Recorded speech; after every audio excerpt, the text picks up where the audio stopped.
Assalamu alaikum warahmatullahi wabarakatuh. This is me, your sister Sania Sabi. So, welcome to the day 5 of completing the Quran and the Seerah of Prophet Muhammad, peace be upon him, in 90 days. So, आज तो मैं 6 बजे ऊपर आ गई cabin में. Basically ये जगह है, यू कैन से कि एक रूम है हमारे घर पर जहाँ पर मैं अपना काम करती हूँ बैठ करके.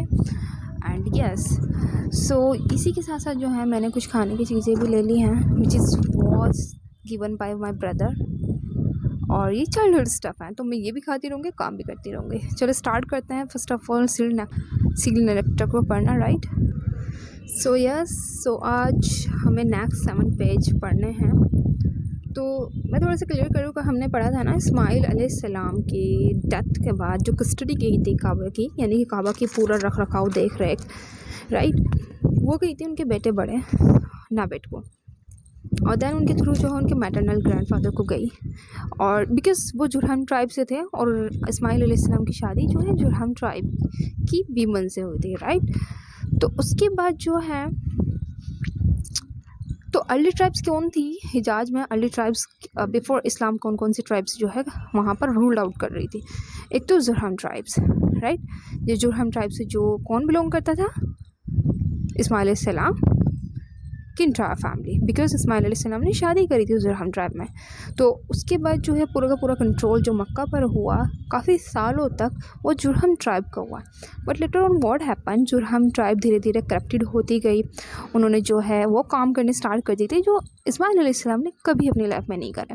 उन्होंने जो है 2 गोल्डन डियर आइडियल्स को दफना दिया था. फिर व्हाट हैपन, इनको एक्सपेल करने की कोशिश करी, इनको वहाँ से निकालने की कोशिश करी. पर इन्होंने क्या करा, जाते जाते जो भी इनके पास इंपॉर्टेंट सामान था वॉरियर्स का, लाइक लड़ाई के लिए जो भी सामान यूज़ होता है, तो उन्होंने क्या करा, जमजम जो कुआं था उसको उसमें भर दिया अपना सारा सामान इंपॉर्टेंट, ठीक है. और देन इनको वहाँ से एक्सपेल्ड किया गया.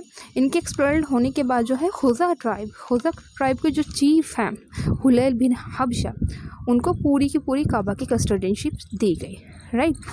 और जो इनकी बेटी थी उनका जो है उनकी शादी किससे हुई, कुसै बिन किलाब से. कुसै बिन किलाब कौन थे, ये कुरैश से बिलोंग करते थे, आप सल्लल्लाहु अलैहि वसल्लम की फैमिली से बिलोंग करते थे, राइट. सो उसके बाद क्या हुआ, जब हुलैल बिन हबशा की डेथ से पहले इन्होंने क्या करा, पीसफुल ट्रीटी के तहत या फिर पीसफुल एग्रीमेंट के तहत कुसै बिन किलाब को जो है यानी कि कुरैश को क्या दे दी, काबा की कम्प्लीटली कस्टोडियनशिप कुसै बिन किलाब यानी कि कुरैश को दे दी, ठीक है. इसके इस तरीके से कुरैश को काबा का पूरा कंट्रोल हासिल हुआ, उनको अचीव्ड हुआ, राइट. तो उन्होंने क्या करा, कुसै बिन किलाब अब कौन हुआ, काबा के पूरा कंट्रोल इनके हाथों में था. तो इन्होंने बहुत अच्छे काम करे अपनी लाइफ में. जैसे कि इन्होंने जो जितने भी कुरैश ट्राइब डिवाइडेड थी उनको यूनाइट करा, रीऑर्गेनाइज करा. और जो इन्होंने बहुत इंपॉर्टेंट एक हाउस तैयार करा, एक बिल्ड करा जिसका नाम है दर अल नदवा. ये एक क्या करा, इन्होंने सेंटर बनाया मीटिंग के लिए एंड काउंसिल के लिए. एक जगह यानी कि एक हाउस बनाया दर अल नदवा जिसका नाम था, वो किसके लिए बनाया, मीटिंग्स एंड काउंसिल के लिए. जो इनके बेटे हुए अब्देदर और अब्दे मनाफ, राइट. अब्देदर इनके बड़े बेटे हुए जिनको उन्होंने काबा की कीज़ दी, काबा का रखाव के लिए इनको जो है रिस्पॉन्सिबिलिटी दी और मीटिंग से रिस्पॉन्सिबिलिटी दी. और जो इनके छोटे बेटे थे अब्दे मनाफ, उनको जो है ना जो हज यात्री आते थे उनका पूरा देख रेख, खाना खिलाना, वाटर एंड द फूड का इंतज़ाम करना, सब चीज़ें जो है ना अब्दे मनाफ के हाथ में थी. सो बेसिकली अब्दे मनाफ जो है ना ग्रेट ग्रैंडफादर थे आप सल्लल्लाहु अलैहि वसल्लम के, जो कि हम आगे चल करके पढ़ेंगे. तो इस तरीके से पूरी की पूरी कंट्रोलशिप ऑफ काबा किसको दी गई, कुसै बिन किलाब को. एवरीथिंग वॉर का डिक्लेयर भी कुसै बिन किलाब ही क्या करते थे. मीटिंग कब होनी है और कारवा को डिपार्ट कब करना है वो सब कुसै बिन किलाब करते थे. इनके सेंस में इनकी जो है बेटे उनसे परमिशन ली जाती थी, राइट. तो इस तरीके से जो है कुसै बिन किलाब के 2 बेटे हुए, अब्द मनाफ एंड अब्देदर. अब्द मनाफ के जो लड़के हुए उनका नाम क्या था, हाशिम, अब्देशंस, नौफल और मुत्तलिब. अब हम आगे चल के पढ़ेंगे. हाशिम कौन थे, ग्रेट ग्रैंडफादर थे आप सल्लल्लाहु अलैहि वसल्लम के. फिर हाशिम के जो लड़के हुए वो कौन हुए, अब्दुल मुत्तलिब, राइट. फिर अब्दुल मुत्तलिब के अब्दुल्ला बेटे हुआ और अब्दुल्ला से आप सल्लल्लाहु अलैहि वसल्लम हुआ, राइट. अब हम पढ़ते हैं political situation in pan Arabia. जैसे कि मैंने बताया था पैन अरेबिया बेसिकली है क्या, पूरा का पूरा अरेबिया पेनिनसुला, इसको बोलते हैं पैन अरेबिया. और जो इनकी जो वो थे ना, उनके जो बॉर्डर्स थे, जैसे कि मैंने आपको बताया था on that time what happening, two great empire, Byzantine empire and the Persian empire rule out कर रही थी। तो उनके जो है ना बॉर्डर्स टच हो रहे थे नॉर्थ के, और सीरिया से, फ़लस्तीन से, ईस्ट से, इराक के, एंड पर्शिया से। किसके? दो एम्पायर के बॉर्डर्स, बड़े बड़े जो बहुत पावरफुल एम्पायर जो on the time rule out कर रहे थे। तो हमें पहले ही जानते हैं कि अरब के पास कोई स्ट्रॉन्ग जो है सेंट्रल गवर्नमेंट नहीं थी, तो मोस्टली ट्राइबल ही रूल आउट कर रहे थे, ट्राइब्स के जो चीफ होते थे वही रूल आउट कर रहे थे।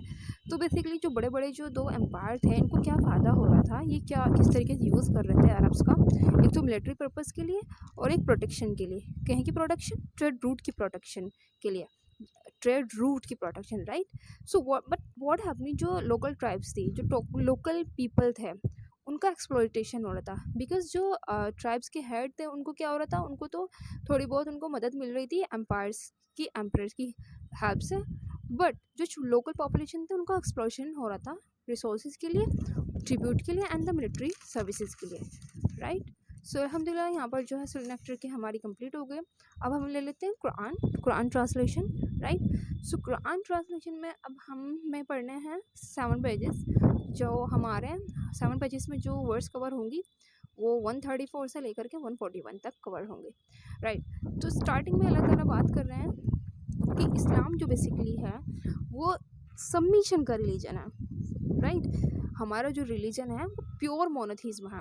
अल्लाह सुब्हाना व तआला कह रहे हैं कि बहुत सारे लोगों को पिछली जनरेशन में मेरे बहुत सारे फेवर हैं उनके ऊपर, बट स्टिल उन्होंने क्या करा, डिसोबीडियंट हुए, उन्होंने रिजेक्ट करा ट्रुथ को, अहले किताब जिनको दी गई थी, यहूदी और नसारा, राइट। लेकिन at the same time Allah is saying कि बहुत सारे लोग हैं जिनको मैंने फेवर, जिनके मेरे ऊपर उनके ऊपर मेरे फेवर हैं, तो मैंने उनकी जो डीड्स हैं, जो ओबीडियंट रहे, उनकी जो रिकॉर्ड है वो मेरे पास है। फिर उसके बाद अल्लाह ताला बात कर रहे हैं किबला चेंज। अल्लाह ताला कह रहे हैं कि मैंने किबला चेंज क्यों किया। डू यू नो व्हाई अल्लाह सुब्हानहू व तआला चेंज द जेरूसलम टू काबा? क्योंकि अल्लाह सुब्हानहू व तआला चेकआउट करना चाह रहे थे कि ट्रू बिलीवर्स कौन है, कौन कौन आप सल्लल्लाहु अलैहि वसल्लम को फॉलो करेगा, राइट, कौन मैसेंजर को फॉलो करेगा। तो इसलिए किबला को चेंज करा जेरूसलम से काबा में, राइट। फिर उसके बाद अल्लाह सुब्हानहू व तआला कह रहे हैं कि मैंने क्लियर साइन दिए, क्लियर प्रूफ दिए, बट स्टिल बहुत सारे लोगों ने रिजेक्ट करा। तो Allah is saying wherever you are wherever you are praying, wherever you are face the qibla, face the kaaba in prayer. Allah is saying, Allah is knowing whatever you are doing, Allah is knowing whatever is in our heart and what is in our mind. Then Allah ताला कह रहे हैं कि मैंने messenger को send out करा तुम्हारे बीच एक एग्जाम्पल के तौर पर, ताकि तुम कुरान सीखो, विजडम सीखो। So be grateful, do not be ungrateful. इससे हमें पता चल रहा है we should have to be grateful each and every time. उसके बाद वर्स नंबर 154 से 157 तक अल्लाह ताला जो बता रहे हैं कि जो शहीद हो चुके हैं अल्लाह ताला के रास्ते में, तो do not think they are dead, do not think they are dead, they are alive, they are receiving the sustenance from Allah subhanahu wa ta'ala, सुबहान अल्लाह।